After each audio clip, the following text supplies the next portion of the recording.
DCM works. David forgot to do this, so here I am recording it now. Play the intro.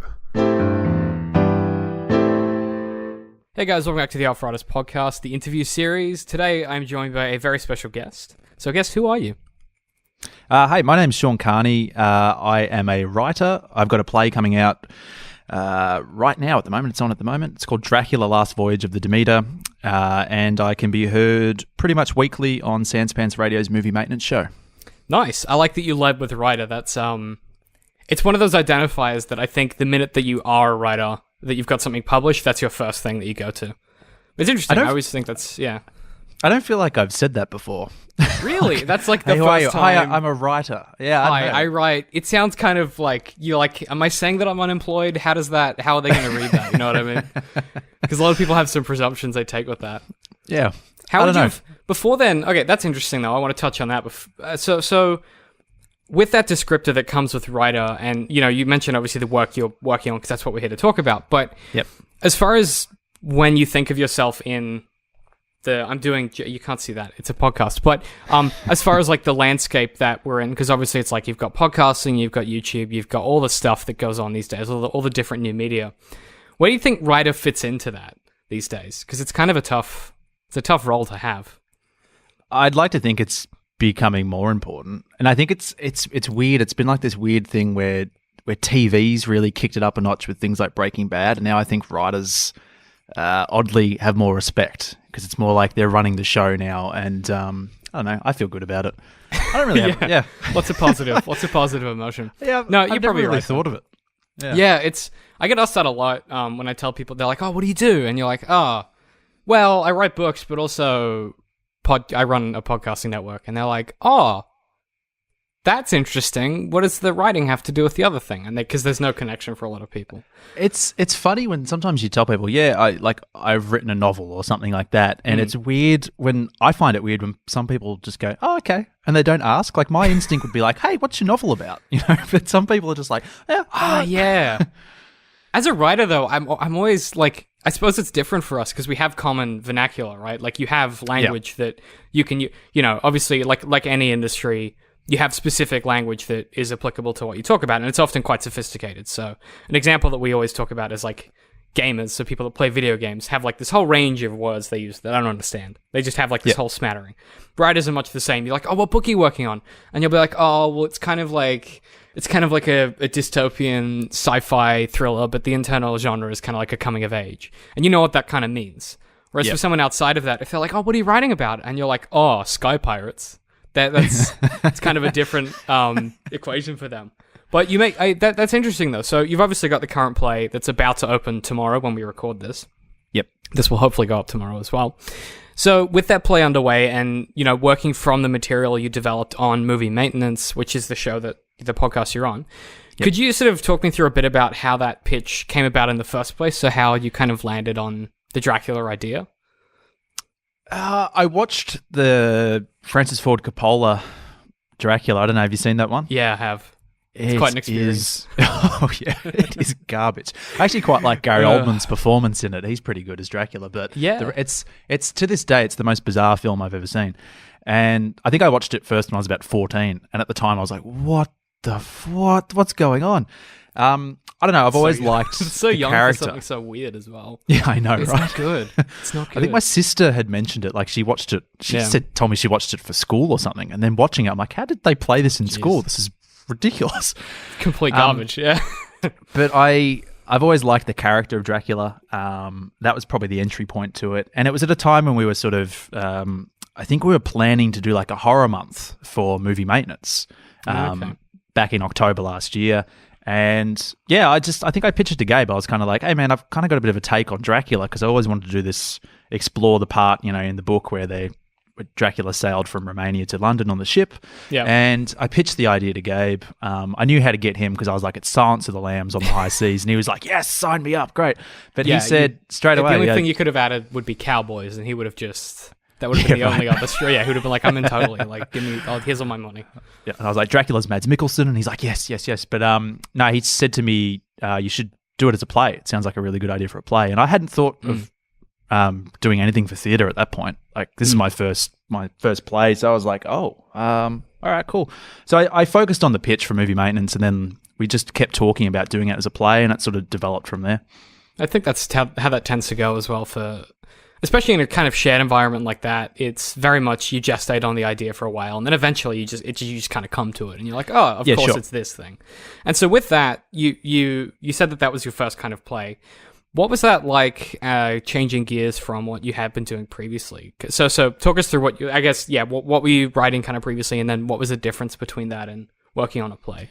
So I did a master's in screenwriting at VCA in Melbourne, and so I've been doing screenwriting for 2 or 3 years, and feature films, TV shows, web series, that sort of thing. So yeah, it's kind of drastically different, but the structural elements kind of remain the same. When Gabe said do Dracula as a play, I was kind of like, well, how do I approach it sort of in 3 acts? And I originally designed it as like 3 long scenes. It was just going to be these 3 chunks. And as you've seen now, you've read it, it's sort of, there's a little bit more to it now. It's 7 or 8 scenes. It's got some bigger legs in between, yeah. Yeah.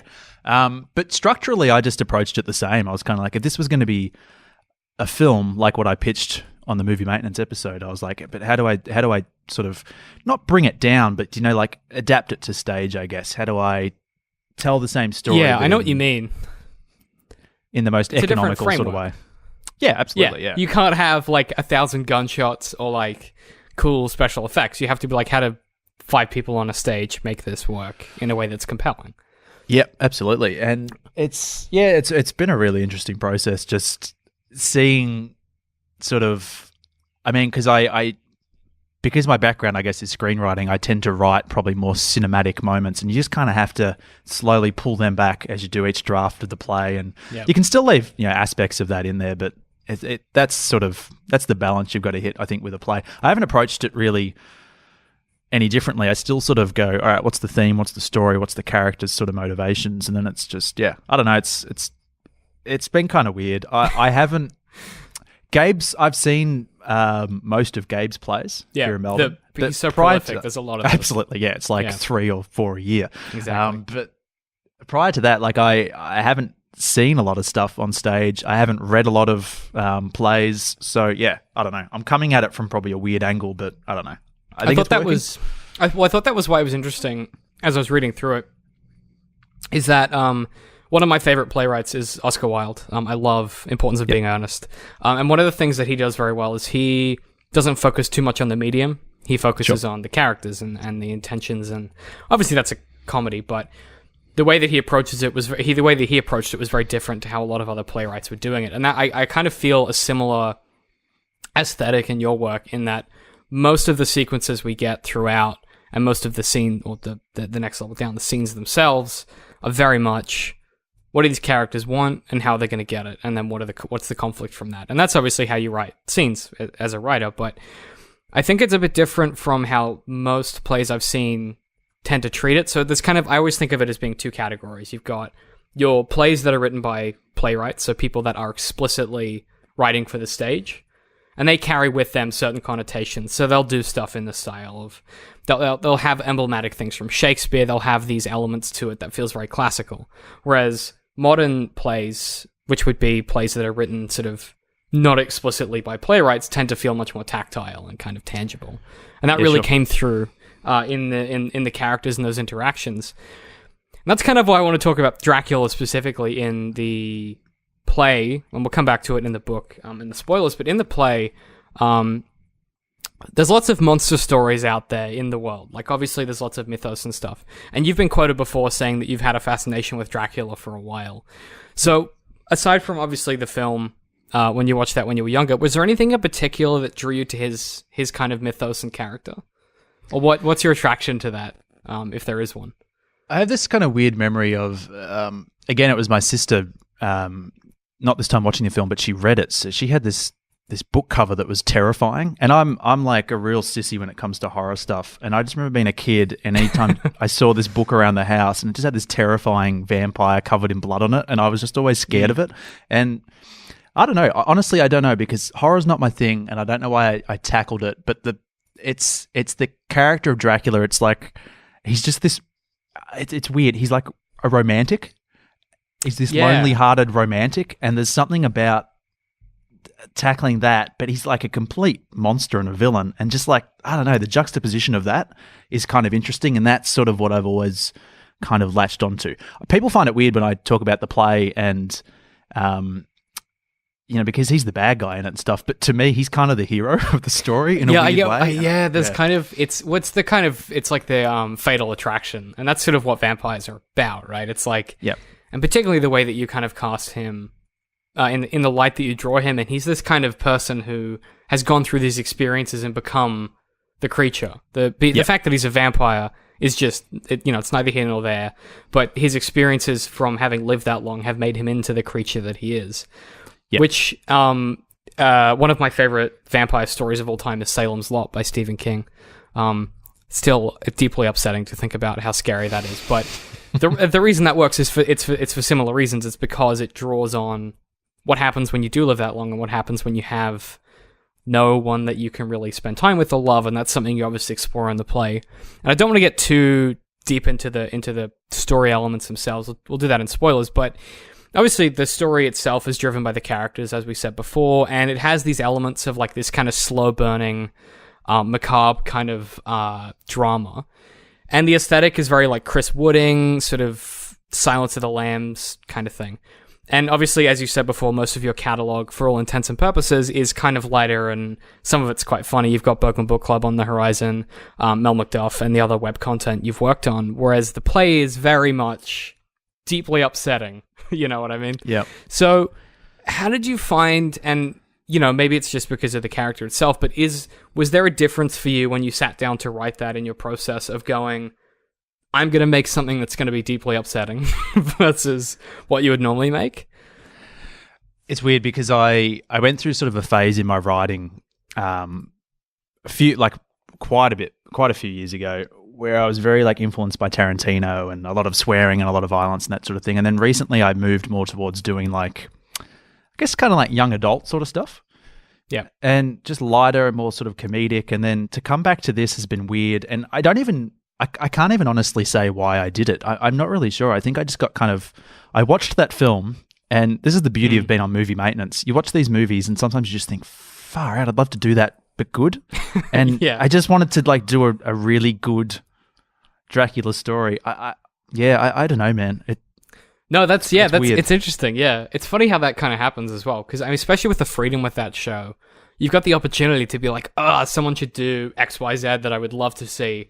Yep. But good. And it's some people, one of the biggest criticisms that you can see if you follow any of movie maintenance is that it's this idea of, we criticize stuff because it's like cool to be critical, or it's cool to say stuff is bad. But I think one of the things that movie maintenance does, and you could probably attest to this, is it's more focused on not why is this thing bad, but how could it be better, or why should it be better kind of thing. And with the Dracula stuff, particularly the way that the book relates to the play, and the way that the ending of the play, which we won't get into yet, but the way the ending of the play relates to the book, that to me speaks to this idea of, it's not really about how do we do a good like vampire film, whatever. Because there are some out there that are okay.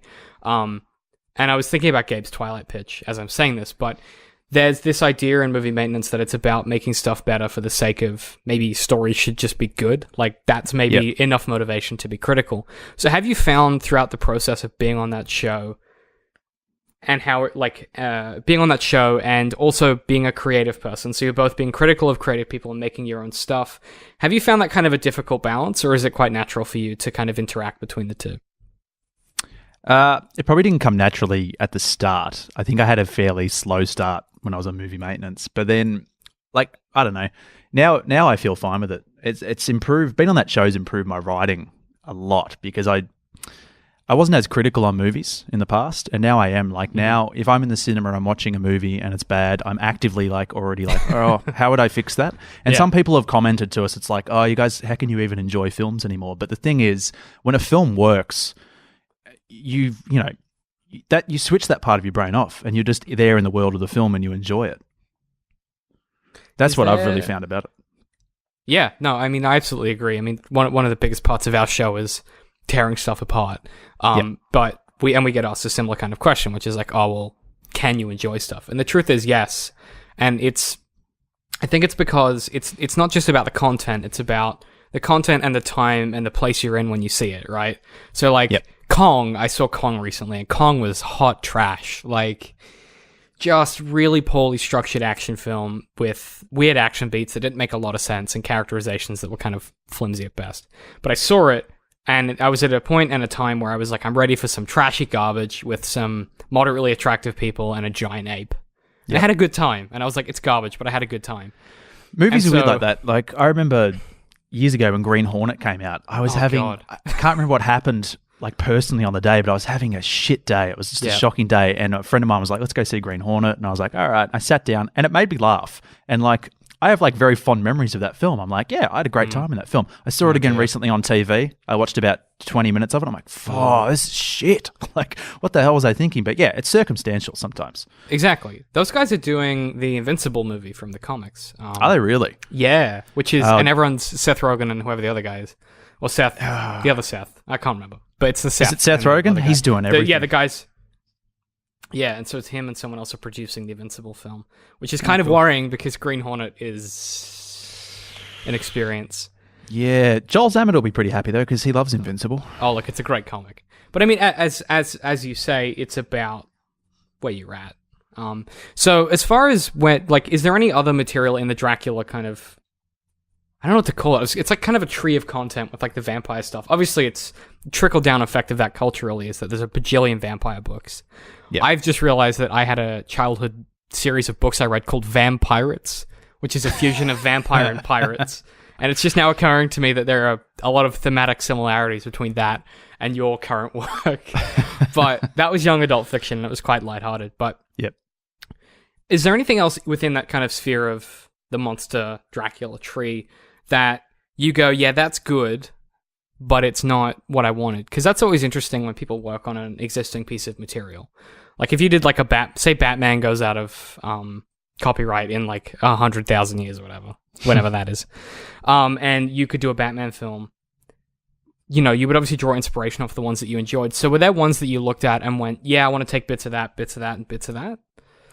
There were bits of Gary Oldman's performance that I liked, and our actor Greg Kane, who's playing Dracula, watched a little bit of that, but he very deliberately didn't look into the background of Dracula because he's just bringing his own interpretation to it. And I'm kind of similar to that. I don't know, I take that one aspect of Dracula that I really like, which is the lonely romantic who's lived for hundreds of years and he's just alone and he wants connection with people, but he's a monster as well. I just take that and just kind of expand on that. There isn't really, we talked about this in the podcast, that there hasn't really been a definitive take on Dracula. I mean, Christopher Lee did a lot of stuff back in the day, which is, you know, had like a cultural impact and that sort of thing. But even still, like there isn't really like one definitive take on the character. Yeah, you don't say the word Dracula and you go, oh, it's, you know, blah, blah, blah. Whereas if you're like Hannibal, you're like, it's Mads Mikkelsen. Or if you're like Obi-Wan Kenobi, you're like, it's Ewan McGregor. Like you have those touchstones. You say Dracula and people just think of what they think the character is rather than someone's face. So, I don't know. He's a bit of like it's so weird because, you know, that character's been used in hundreds of films and stories and all sorts of things, and yet there isn't like this clear, defined image of what he's supposed to be. And that's kind of exciting when you can tackle something like that. Yeah, it gives you malleability to do something with it. Yeah, because I honestly, I don't use any respect for the source material. Like, obviously I should. Yeah. But, like, if there are Dracula, like Bram Stoker purists who come to see the play, they're going to be like, what the hell are you doing, man? You're ruining our life. And I'll be like, sorry. It's funny to imagine a Bram Stoker purist as well. I'm not sure what that would even look like at this point. Someone that's really attached to a slightly outdated book. I've been followed on Twitter by the Whitby Dracula Society. Oh, no. And those guys are cool. They've been like retweeting stuff about the show, but I think if they knew what the show was, they might be like, that's fun. Yeah, it's cool. Yeah, don't send them a review copy of the play. You might get into some hot water. Yeah. I want to talk about changing gears for a minute. I want to talk a bit about Atkins, because he's obviously the central piece of the play. Yep. What's your kind of? He's a very interesting character to me because he's kind of this distant father figure who is kind of got this rough exterior, and he's kind of a bit broken, but he feels very real in like throughout. Like there's no point where I was like, oh, that's uncharacteristic. Like throughout both the book and the play, he feels very grounded. And a lot of people would then ask you, this would be the normal next question, which would be like, is there anyone in your life that you drew inspiration from? But I'm more interested in when you were writing that character, and because it's a very strong characterization. What's your process for getting something that kind of like, because it's really strong? Do you have any kind of pointers for other people that struggle with characterization in that kind of sense? How did you go about it? Do you have any advice? I approached him sort of in a weird way. My starting point was Stannis Baratheon in Game of Thrones. Oh, of course it was. Anyone that's listened to Movie Maintenance will know where this is going, but yeah, continue. Yeah, but no, I like...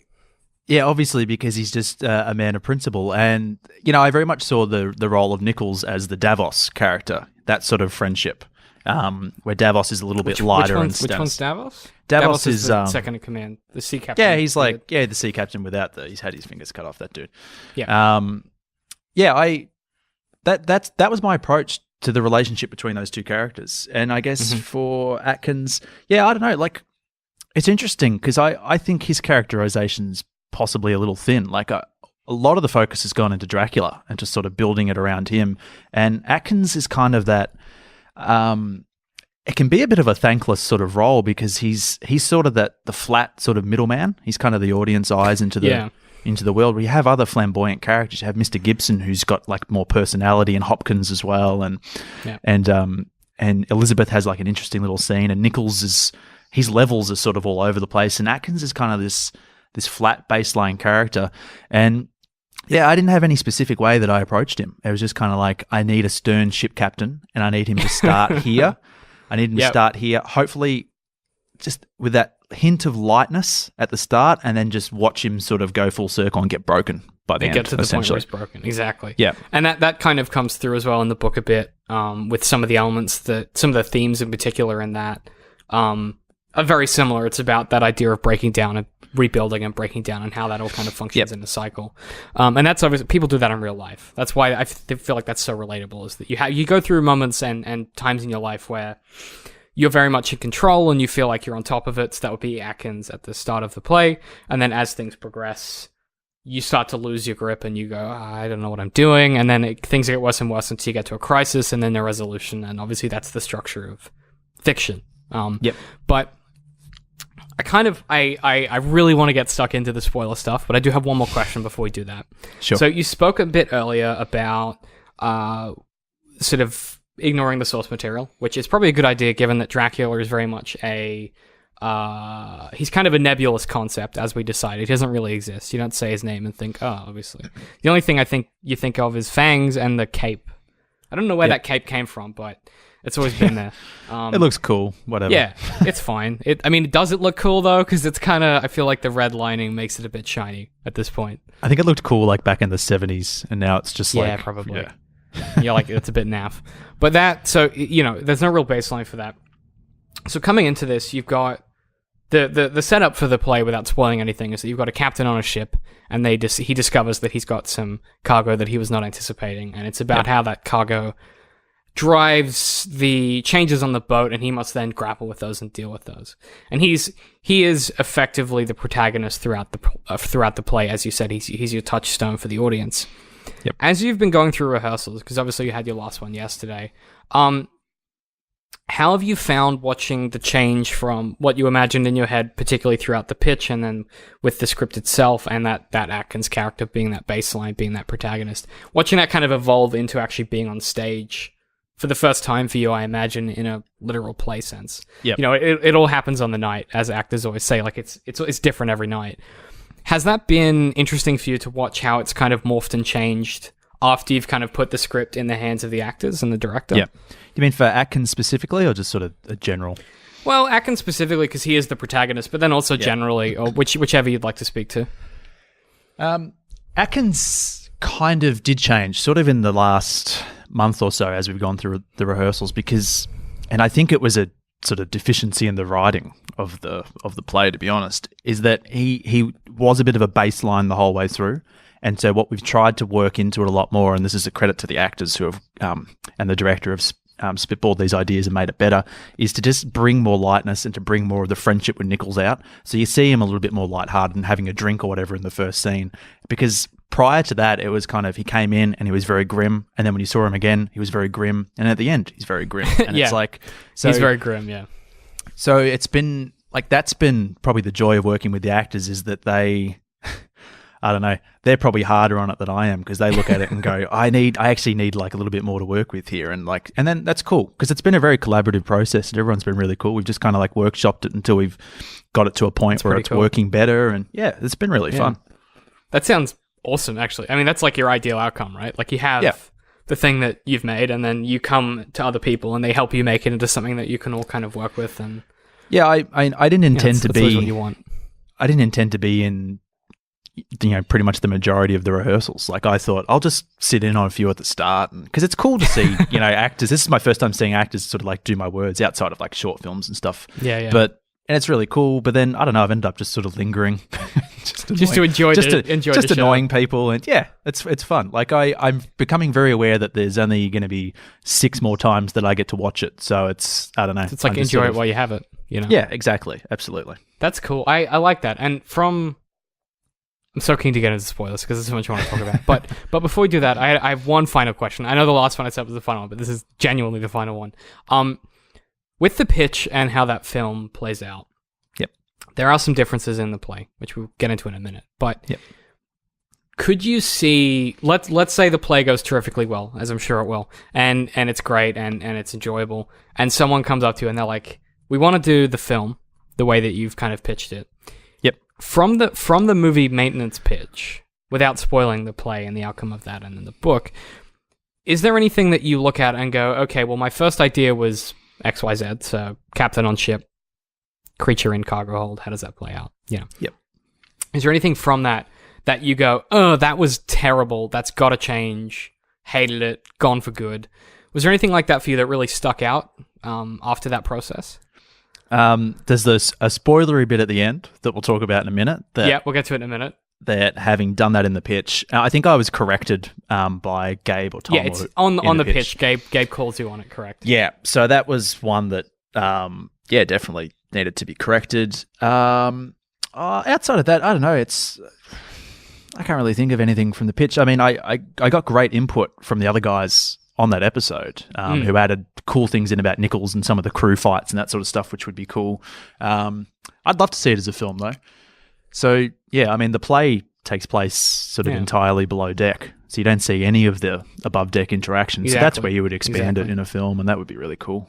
I would think so. It's kind of got a bit of a... We'll talk about it a bit later, but it's got a bit of a Walking Dead kind of vibe. I mean, good Walking Dead, not the current TV show, but it's kind of a bit of a Walking Dead vibe in the sense that you've got a bunch of people who are kind of contained to their own world, and then there's threats that they can't really control, and it's like, how does that conflict happen? And that's kind of how I saw that.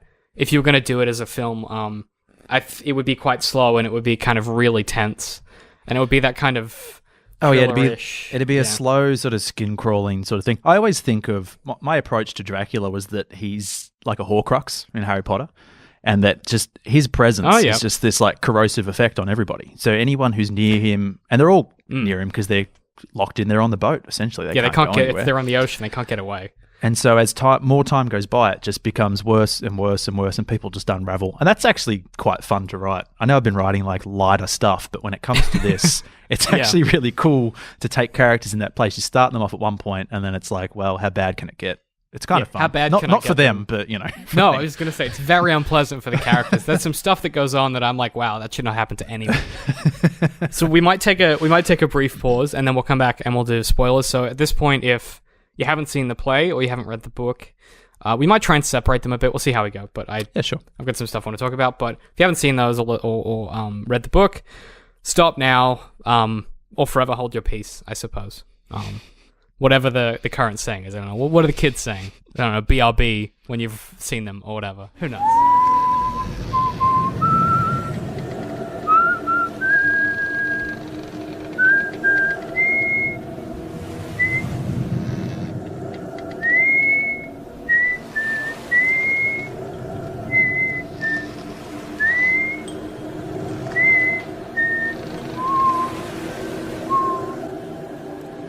Don't any of you understand what you are? You're all just insects, little ants circling back and forth, bickering and grappling and falling in and out of each other's tangle until your days end, and they surely will. But mine do not, and never will. And within seconds of me leaving this place and washing your blood off my shoes, you will be little more than footnotes in a history none will ever read.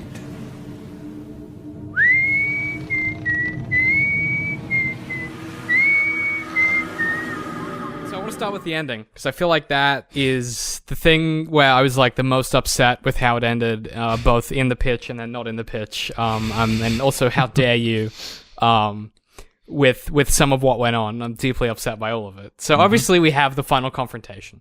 Yep. And we know the outcome of the ship from Stoker's book. We know that that you read the captain's log. So the differences between the pitch and the play are obviously, they come from that last 15 minutes of the pitch where you talk about the ending. Yep. What was it like trying to make that decision to change how it ended, to have Atkins, survive, in inverted commas, if you want to call it that? He didn't die, I guess. I think I haven't listened to the pitch probably since we did it, but from memory, I think I really liked Gabe's take that suicide endings are kind of crap and I probably shouldn't have done it. And immediately I thought, yeah, that's probably better. And there's something nice about, or not nice at all. It's terrible, but terrible from Dracula to be like, no, some of us have to suffer forever, and to leave this guy alive while everyone he loves is dead. I don't know. I really like that. That was an easy decision. Yeah. It is horribly romantic of Dracula to want someone to understand that kind of pain. Yeah. And that, that's real fucked up shit. Like, that's what that is, So when you see it how it is now, which I think works really nicely, I was a fool. So previously when you said, what would I change about the pitch? Yeah, I would never have suggested killing him, because I think I did that because I wanted to stay true to the book, in which everyone dies. But at a certain point, I'm like, I'm already changing stuff. You just roll with it. And then later on in the book as well, there are some... you make some amendments to what happens at the end of that, and Stoker's source material. But there is a particular scene that I wanted to ask you about that I'm fascinated by. So in the pitch, it's toward the end of the play, so you've got Atkins and Dracula, and his family is dead. And he, in the pitch, he has the bullet and he's about to kill himself, which is a horrific scene. And then he stands up and he shoots the lock off the cage. Yeah. And then they just duke it out. And then in the play, correct me if I'm wrong, Atkins, he's about to kill himself, he stands up, and then Dracula walks out of the cage because he was never really locked up or whatever. Yeah. That seems like a small change, but like the implications are dramatically different for the whole of the play. Yep. I feel like, anyway. How did that change come about for you? When did that happen, and why? I'm just really curious as to because that to me is there's a big difference between the two. It happened probably the second or third sort of version. I won't call them drafts because it wasn't sort of as extensive with that, but the play probably went through 7 or 8 versions where tweaks were made and things were changed and blah, blah, blah. But yeah, that came up pretty early, probably the second or third crack at it. I really liked the visual element of it. And again, this is more of a cinematic thing, I suppose, of him shooting the lock off and then, them fighting. It is badass, yeah. Yeah, but it was pointed out to me. I think Ash Tardy, the director, pointed out to me, she was kind of like, I think we need him to actually let himself out, because people in the audience, like, as soon as they fight, you become aware that obviously Dracula's got this strength that Atkins can't match. So it's like at any point... It's not a contest, yeah. Yeah, not at all. So you probably have to feed the audience with that aspect of, Dracula could have got out at any time, and then it leads to more dialogue where he explains, sometimes I just like to watch the little ants circling the drain. So for that, I think it had to happen. You missed the gun thing, but, whatever. Yeah. I think it's a cool moment. It's like Atkins intends to go and burn the ship or whatever, and try and kill Dracula and leave, and then all of a sudden you just hear this creak as Dracula just strolls out, which he has been able to do at any time, which is a bit chilling to think that. It's like, it was a good change. It was a good suggestion from the crew, and it was something that helped it, I think. Yeah, no, that's interesting. I just found that fascinating because to me, in the pitch itself, obviously, I kind of felt in the pitch that when Atkins shoots the lock off, that's very much him. He's giving into to the rage that he has, and he's like, because he knows that he can't kill Dracula at that point, but he's like, I'm just gonna go in and I need to beat the shit out of this guy, you know? Yep. He's a man of principle, and he's like, you killed my family, I've got to punish you, kind of thing. Yep. Whereas in the play, it's very much, you suddenly go, oh, okay, well, Atkins didn't kill himself, like Dracula was kind of trying to entice him to do. So now Dracula's gonna punish him for surviving. Yep. And then that leads on to obviously Dracula's final punishment, which is letting him live. Yep. Which is a horrendous thing to do to both a character and a person. So I started reading the book before I read the play, because I listened to the pitch yesterday, then I read the first chapter of the book, and then I read the play. The minute I read the first chapter of the book, I was like, I need to read the play again, because something's different here, obviously, because Atkins isn't dead. And then I read the play, I was like, oh, Carney, you've done me hard, this is tough. and then I was like, oh, now the book's contextualized, and I feel awful for Atkins. Like, dude's had it tough. Yeah, he's had it rough, yeah. Yeah, he's not a happy bloke. No, not at all. Just yeah. So obviously with as it shows from most of the movie maintenance crew, you're all fairly prolific as far as your ability to produce ideas. I don't think that's any secret. You do the podcast, and a lot of you are making a lot of stuff. That's no surprise. Elise is always putting stuff out. Gabe obviously seems to never sleep or something. I don't know how he does it. Yeah, and you've obviously got a lot on the burner. So for you, between the two ideas, so in this case, we'll call it the play, but the pitch in the play, and then the book itself. What was the turnaround like for you between the two ideas? Well, I mean, I did the pitch back in October, and then I feel like, no, it was prior to that, actually. It came out in October. But yeah, I wrote the play. I started writing the play back in September. Mm-hmm. Gabe had sort of mentioned it to Ash, the director, who's part of the production company with Gabe. And she's a horror nut, and she really liked it. So she was like, "Yeah, let's do it. But I hadn't written it yet. And I was like, yeah, crap. Gabe's very quick at writing. I'm quite slow. I like to take my time. But yeah, I was a bit under the pump, but then I said, "Give me 2 weeks, and I'll give you something." So I gave them a draft after 2 weeks, and then honestly, it's gone through like a lot. It's been just tinkering at it for months and months after that. Like, not every day and every week or anything, but every now and again we just go back to it and sort of keep working at it. And, you know, I made a lot of changes as I went through the audition process, because I kept seeing, we had Greg locked in as Dracula from the outset. So I would tweak his stuff here and there, because I was seeing all the different things he was bringing to it every time we'd have an audition or a rehearsal. And, you know, as you go through, you just keep making changes. But that was a long, drawn-out process. The book, on the other hand, was actually just insane. Yeah. I think I wrote it inside 3 weeks. Whew, all right. That's pretty tight, yeah. It's basically taken a month from idea to... I just today actually got 2 boxes of the books delivered. So it's been a month. Okay. Just a month. That so is it's actually a turnaround. Yeah. Yeah. I don't even know how it happened. It's just absurd. Yeah. That is really fast, but I guess sometimes... You just know. That's the other thing too. Like, sometimes it just works. You know. I mean, I feel like that was. Yeah. Sorry, dude. No, that was how I would have. I used to sort of write like that back in the day, where it's like kind of just one crack at it, and I don't need to go back and do another draft and fix it. And I've sort of, especially going to VCA and learning all about screenwriting and stuff, sort of moved past that, where now I'd like to take my time with the things that I write. But I don't know. This was just. It was a weird circumstance of. Just having an idea that I felt really strongly about, and then having this deadline, because like it's a real gimmick to be able to sell a sequel to the play at the play. And then we've got our 100th episode movie maintenance live show at the end of the month, and so sell more copies there. But yeah, it was a real, I don't know. Perfect timing. Yeah, perfect timing, really. I just had to get it done. Has anyone done that before?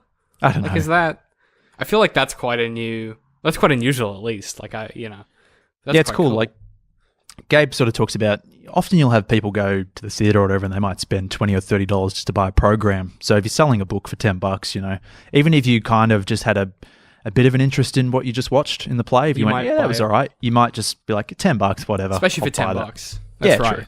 Yeah. It's quite a cool idea, actually. That was something that I learned from the Burnt Shepherd release, was people like, because one of the things I talk about my interview with Gabe during that is we both the day before were like, oh, what if no one turns up? Like, what if all these people that have said they're going on Facebook never show up, you know? And it's like us, April and Zamet standing in an empty bookstore kind of thing. And obviously that didn't happen. It was packed, but that kind of anxiety was the content of our day before. The entire day was, what if no one turns up? It's going to be really weird if no one turns up. Hope people turn up. Yep. For the play, obviously people are going to come to see the play because it's a play, so people come to see the play. And if they buy the book, what they're saying is, hey, I want to hear more. Yep. So my question would be, given the way the book ends, which we're about to get to, is there more you would do with Atkins, or would you maybe return to the world with Dracula in it? Like, is there for you anything after this? Or, because obviously the book's ending is fairly... I don't know where you'd go from there. Like, I feel like it makes the point that it wants to make. Is there anything else you want to do with this space, or are you kind of like, the book's good, I'm checking out, cash me in? In the preface to the book, I kind of say that it's closure, but I don't know. I was just sort of skimming over it today as I got the copies in my hand, and I don't know. It'd be more closure if like Atkins had died. The fact that he's still out there and there's that promise from Dracula that I'll be watching you, and it's kind of like, I guess I could, you know, if I come up with an idea, I might do it. I don't have one at the moment, but I wouldn't mind even potentially doing something with Abigail and Dracula or something like that. I'm not really sure. Yeah, I suppose it gets tricky too because Atkins is quite old. Yeah. Yeah, it's like... old, inverted commas. He's like about 60, so right? It's like, how much more mileage can you get out of that dude? You know, I feel like at that point, if you've jumped out of a plane at 60, you probably hit like your peak action. It's all downhill for like everything after that is in a wheelchair, kind of like, you know what I mean? Like it's true. You've hit like your action peak. But there is a scene with Atkins where it's toward the start, and it's when it's the ship reveal. Yeah, and this was a scene. It's not very long where he walks through the dock and he looks at the ships, but I thought it was a brilliant scene, and I've got an annotation here that to note that I was like, holy crap! Like, I don't know what it was about the structure of how you put that together or the tension. I don't know what it was, but you kind of intuit what the ship's going to be called. I don't know how it works, but as you read that scene where she's like, you'll know it when you see it. You're like, oh, is it going to be something to do with the Demeter? Is it going to be something to do with his kid? What's the connection here?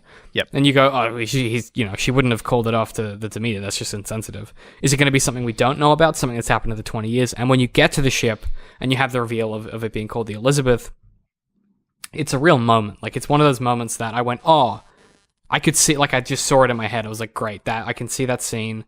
I feel his emotion. I'm like there. And that was when I was in, right? I was like, cool. I'm in. I'm gonna, and I read it, like, I didn't move after that. I read the whole thing in one sitting after that. Awesome, so with man. those That's little, cool to hear. Yeah, I loved it. I just wanted you to know that I really enjoyed that. And those little moments, I think, are what make stories a lot of the time. If your structure's solid and your characters are solid, it's putting those little moments in where you kind of go, oh, I'm totally in. Like, I'm in. You've got me. I'm ready. One of the moments in Guardians of the Galaxy is anytime that one of the songs come on and there's action happening and you're like, oh, cool, I'm totally in with this situation. And in your book, obviously, it's those small moments, and for me, it was that moment. When you're crafting that stuff, do you think through, I'm going to make this scene where the ship's revealed, I'm going to pace it like this, or is it just organic and kind of happens? It's pretty organic and kind of happened, but I was mindful to just keep it really short and sweet, because I think you could very easily extend that scene out and stay with him there for longer, but I don't know. I just kind of, I think that's the shortest like chapter or scene in the book, and I don't know. I think there's a power to that. It's pretty tight, yeah. There's a power to just sort of getting in quickly, doing it, and then leaving.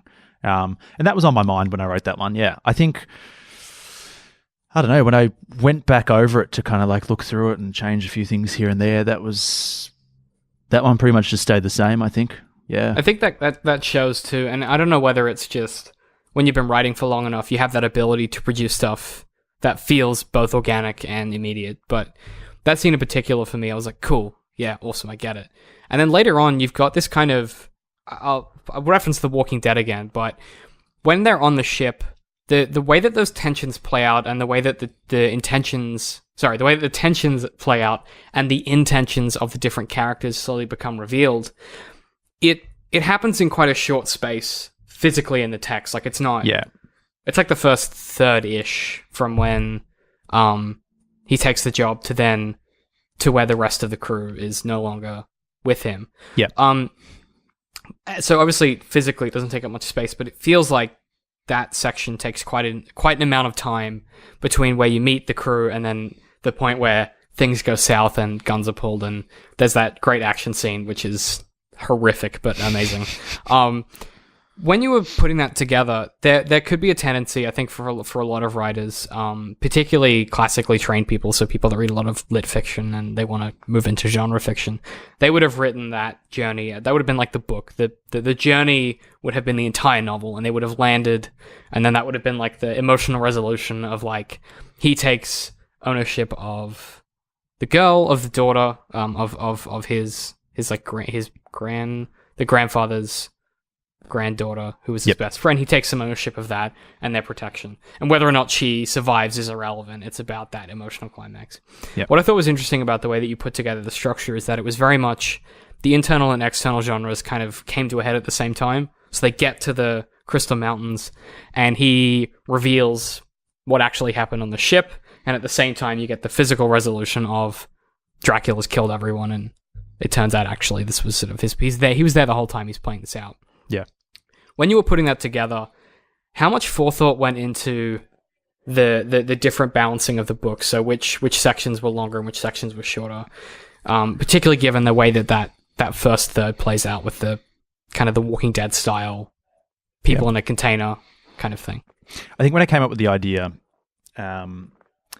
if this was going to be like if it was going to be a novel, that middle section, that journey on the ship would be the bit that you'd probably extend. And also, like later when they jump out of the plane and then they're in the mountains, it kind of skips through that pretty quickly as well. That would have been extended too.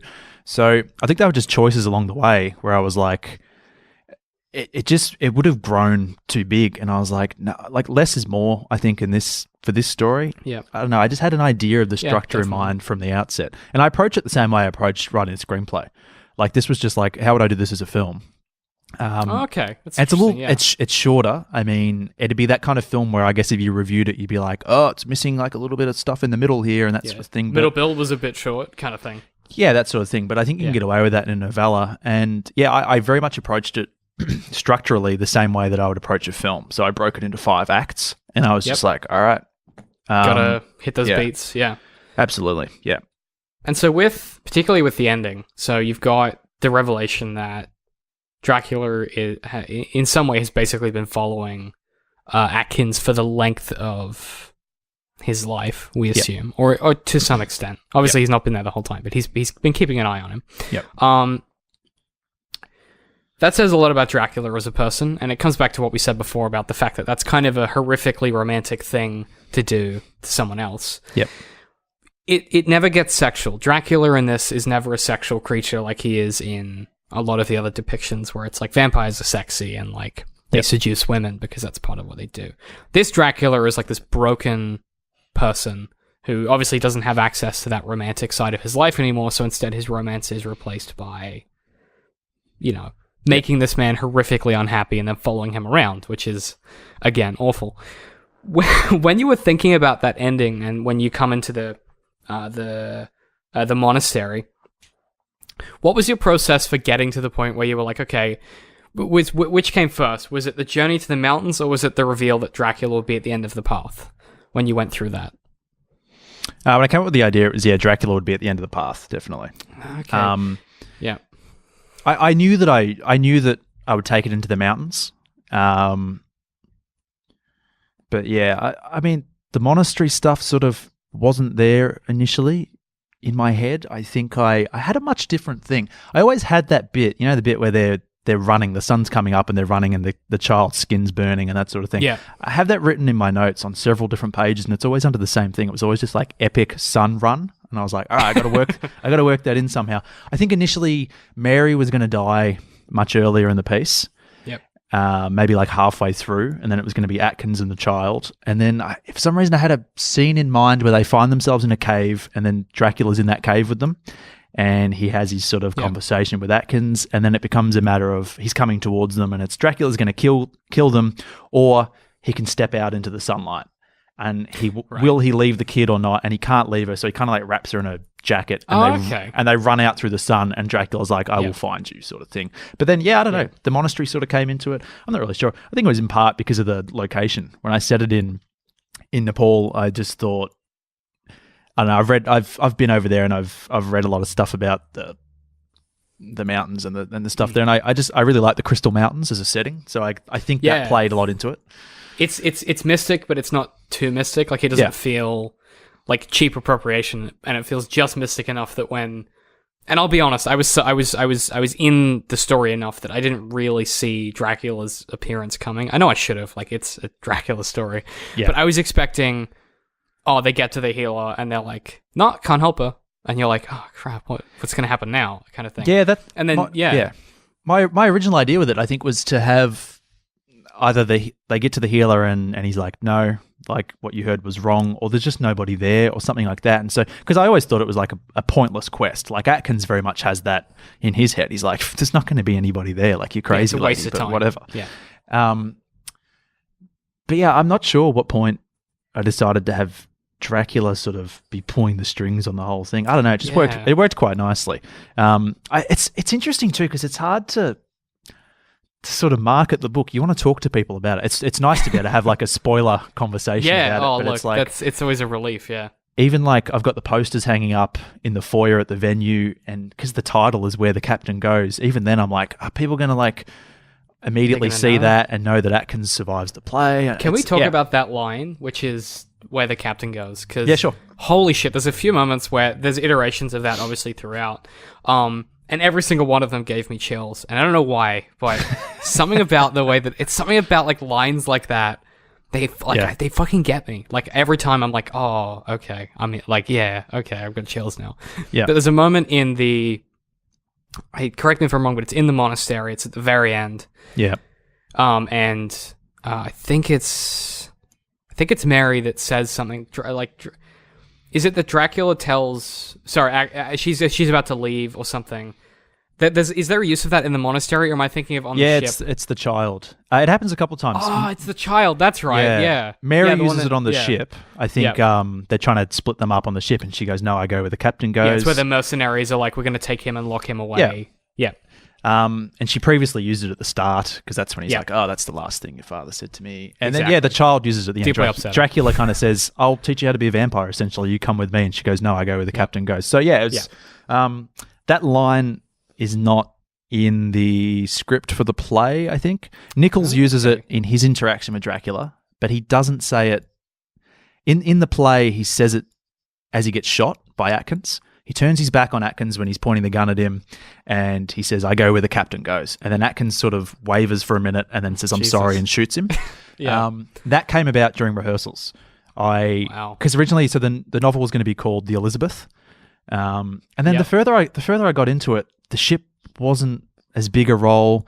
It's like what you were saying before. Yeah, the ship, probably the journey would have been longer in my original idea, and then I found that it wasn't. And then I just thought Where the Captain Goes had a nice ring.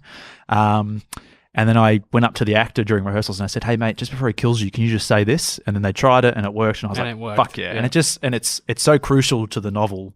So I'm happy that it worked. But it's because of the actor. Does.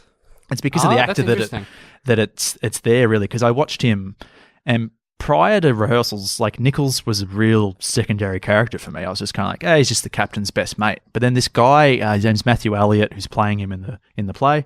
He just brought something to the character. And it's something that he said once when he was internalizing his process, and he goes, "When I'm acting against Dracula, I very much see it as a battle between him and me for Captain Atkins' soul." And I was like, shit, man, I've never thought of it like that. That's like what your whole thing is. Cool. And then, I don't know, his character grew, and I don't know. I wanted to tell a story about his daughter, I guess, and then, that's where that went. When you think about the broader context of the two stories, in that case, really what you're saying is in the first story, Dracula wins. Yes. He claims Atkins' soul. And then in the second one, Atkins is able to redeem himself to some extent. Yeah, he can take it back a little bit. So it's got a nice little synergy. You can take it back a bit, but then it's like a little bit. Obviously, he's still in a bad situation that's going to end horribly, but there's no happy endings. But I think that emotional arc works for him in a way that it doesn't feel too like cheesy. You know how sometimes you'll watch something or you'll read something and you're like, okay, they put in this arc and I get why they put it in here, but the way that it resolves just feels a bit like it's too overdone or it's too like touchy-feely or whatever. Yep. But then walking out of that monastery and then Dracula I think him not pursuing them is why that feels so powerful, because he's like, all right, I guess I'm just gonna watch you forever then and see what happens, you know. Yep. I really like That his to me- character. He's all about choice. He can do anything he wants. And so, I don't know, there's more weight to the things that he decides to do. So that's probably why that end bit kind of works for me. Perhaps the things he decides not to do as well. Yeah, I think absolutely. crucially. Yeah, he doesn't step out of the cage and butcher everyone. He prefers to have, you know, with the tune that he whistles, he prefers to have the child do his bidding, and then he prefers to follow Atkins rather than kill him, or he prefers to watch that suffering. And it's kind of, there's something that's very attractive and like compelling about that as a character. There's a part of me that's like, I kind of root for Dracula a little bit, like a tiny bit, where I'm like, oh, I kind of get where he's coming from. I do. Like he's in a lot of pain. Yeah. I root for him, and it's so weird, but whatever. It's like this creature that kills people, but it's like, there's a part of everyone that I feel like always is going to fulfill that role of, now I'm uncomfortable with the things that I associate with and the things that I love. And the outcome of that ultimately is that I'm actually able to enjoy a character like Dracula who butchers people and eats them, and in this case has a child do it. You know? The beauty of him, and we talk about this a lot in movie maintenance, is you got to understand the villain, why they're the hero in their own story, and that's the key to Dracula. And people can connect with Dracula because you can very clearly see, when you peel away the layers of him a little bit behind the monster, you can clearly see why he's in pain and, you know, what sort of drives him, and that's really fascinating. I love dealing with that stuff. And would you say that's to do, because that idea of, the thing you just said is like critical for storytelling. Yeah. I think we sometimes forget it. If you look at most of the Marvel They forget it. entries, they keep forgetting it. Yeah. I think the closest they've come to like a decent motivation, I'm really like forcing my brain to work here. Who was the last decent Marvel villain who had an intention or a motivation you could understand? The dude in Civil War was quite good. But that was a very different Marvel Was that villain. the Baron Zemo character? Yeah, his motivation was cool. And not It at all made what you're sense. expecting. But that's not their standard. They normally No. go for I want to take over the world because that's it. Because Tony Stark probably caused me to be created. Is There you usually how go. that goes. But I think that idea is really important, and I mean, obviously everyone forgets it a lot, but yeah, you have to understand why, and whether it's a villain or it's a hero or it's a side character or whatever, the intention is so important because intention drives action. And as we see in the novella, we slowly start to learn that the intentions of particularly Mary, they start to become more and more clear. Yeah. And her intentions show us that her actions actually were maybe not as bad as we thought, or as her complete intentions are revealed, we start to understand perhaps where she's coming from. Yep. And equally with Abigail, and to an extent as well, I think with the crew that end up being killed, you kind of get where they're coming from. They're like, we've got two murderers. We're like, one of the characters, I think, is it Clark that wants to enter back into the military? Yeah. And you go, yeah, I get that. He's like, I feel like I've got no direction. I need that discipline. I want to be back in the army. And you're like, yeah, cool. We've all felt like that. Yep. And you've got, I'm trying to think of the name of the sharpshooter, the bloke that's a real jerk. Yeah, Nanda. Yeah, he's a real asshole. I really He's don't a piece like of Nanda. shit, yeah. And his first interaction with the captain's fantastic when he has him shoot the plates, and then the outcome of that is he has to eat off the table. I was like, yeah, good. Screw you, Nanda. Like, I'm not a fan of you. Those guys were fun, yeah. Yeah, they felt very fun. And then you've got obviously the mute as well. And that collection of characters felt like you sort of were teasing us, being like, here's this group of people that maybe it'll be like the captain's new family.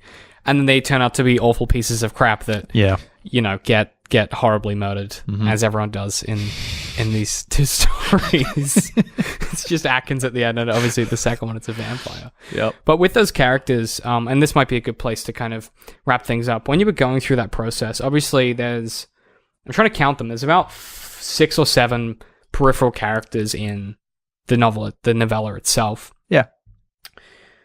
Each of them had, obviously, when you start a character, you start from an archetype. You're like, oh, they're the Joker, or they're the, what have you. Like, Clark is very much the kind of replacement second mate, he's like the William Riker of the group. Yep. Just a bit less funny. When you were going through, were there any characters that you had added that you cut, or were there any that kind of merged, or were they all kind of there from the start? For kind of plotting it out. No, they remained the same for the novella. It was I mean, like you said, what is it, like 7 characters or something like that? It's very something like that. It's very pared down, and it just kind of had to be because I knew I was telling a really short, sharp story, and it was just immediately it was like, all right, how many people do I need on the ship? I only want like 3 or 4 of them on the ship, and it's just like, what do I need? I need the Joker, I need the serious one, I need the sort of exactly the first mate replacement type, and then it was very much a needs basis, and then I only had a really short space of time to kind of actually fill them out as characters because they could have quite easily just been like empty shells, but I think there's like just a little bit enough for each of them to sort of sink their teeth into before they get murdered. So, before they get horribly killed, because that's what happens in these 2 stories. Everyone gets awfully murdered. I think Mary has the worst of all the deaths. Oh my god. I've never been more upset with it wasn't that I was like, oh, this is upsetting, but I was reading it and I'm like, Carney, why are you doing this to me? Like, this seems unnecessary. Like the way that she dies, that's why it's so powerful, right? It's like Dracula is being unnecessarily cruel. Oh, like, it's so gleeful as well, and the way that he feels as he does it, you kind of get the impression that he's like enjoying it way too much. Yeah, it's that heart being ripped out and the blood squeezed over the dead body. Yeah. That was originally going to be Nanda. Okay. Yeah, I went back and that was one little change I made. Nanda originally got shot by Atkins and he just sort of fell over the edge of the boat, and then he came back later because Dracula kind of pulled him out of the water or whatever. And then when they got to the monastery at the end, it was going to look like, oh, they're very hopeful. They're like, we've made it. We're going to be fine. And then Mary just gets shot. She's killed. And Nanda steps out of the shadows. It was Nanda. And then, because I kept building up to him and Atkins having like a brutal fist fight that kind of never happened.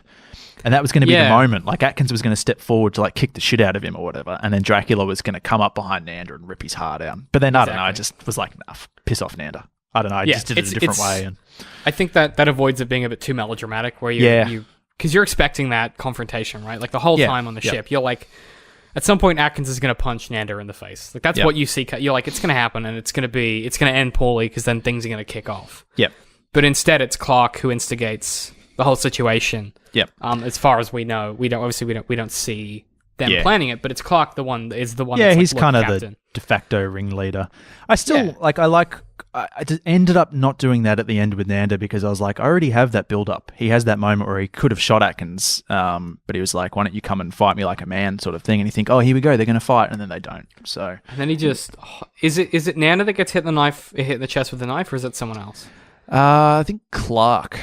It is Clark. That's right, because Atkins hawks the knife at Clark. Clark just goes down and he's dead. Yeah, very unceremonious. Some of them are quick and brutal, and others are just really drawn out. Like one of them has his ears ripped off, and Well, to be fair, Atkins did say, "I'm going to rip your ears off." So I guess that's he said. And he says it, he does it. I was going to say he's a man of principle. If I'm going to rip your ears off, that's what's going to happen. No, look, I thoroughly enjoyed being traumatized by both the play and the book. Is there somewhere that people can get at this content? What's the best place for them to head to get at it, do you think? Yeah, tickets are on sale now for the play. So you go to bitandbyproductions.com. We've got 6 shows, Thursday, Friday, Saturday for the next 2 weeks. So jump on there and get a ticket. The book will be selling in the foyer after the show each night for $10. I'm also going to be selling it at the Movie Maintenance live show, the 100th episode that we're doing, which I believe is on April 29th in Melbourne. Sounds right. I'll be selling some copies there, and then I'll figure out other stuff. Because I know that with Soundspans, we have an overseas audience, so I'll probably do like an ebook and an audiobook type of thing. That's coming in the future, yeah. Where can people hit you on Twitter if they want to follow you and send you their complaints about how upset you've made them? Oh, God, there's going to be some complaints. I'm at Sidekick of Dowie on Twitter. Fantastic. And obviously, Movie Maintenance is the podcast you're on with Sanspants Radio. And you guys have your own Twitter now, don't you? We do, at Sanspants. Yeah, that's right. I believe is what it's called. Sounds right. I'm going to look at my phone right now. Yeah. I'm pretty sure it's at Sanspants, or it's at M Maintenance. I don't know. Let me have a look real quick. Some live research. But This feels like something we should both know, but it's Sanspants. There you go. Yep, got that's it right the one. the first time. Yep. Kicking goals right now. Look, thank you for coming on and chatting to me about it. I still don't forgive you for what you did to Atkins and the characters, but I really appreciate your time.